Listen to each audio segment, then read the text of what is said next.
Ad Arzignano adesso, dove si è svolto il congresso internazionale in lingua veneta. Intanto da oggi in tutta la regione si può firmare la proposta di legge di iniziativa popolare per il riconoscimento della lingua veneta.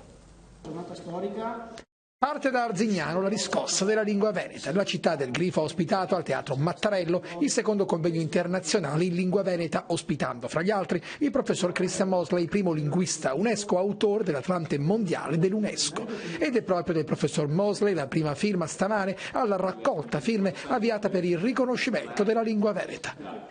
L'iniziativa presentata a Vicenza punta a far riconoscere come minoritaria la lingua veneta, sarebbe la 13ª ufficialmente riconosciuta. Perché il veneto è una lingua che merita di essere riconosciuta, non è inferiore al ladino, al friulano, al sardo, che appunto sono già riconosciute. E è uno scopo fondamentale, è una iniziativa che non guarda indietro, anzi guarda avanti, perché sono i nostri giovani, sono le scuole che ci chiedono di poter apprendere, di poter comprendere questa lingua. I moduli per la raccolta delle firme sono da oggi disponibili in tutti gli oltre 570 comuni veneti. L'obiettivo è quota 50.000 firme per poter arrivare alla Camera e chiedere la discussione per il riconoscimento.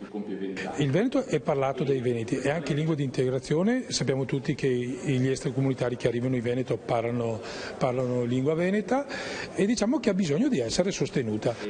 È una battaglia storica, sottolineano i promotori, per dare il giusto valore a una lingua che ha ufficialmente fatto il suo esordio in questo libro pubblicato nel lontano 1572.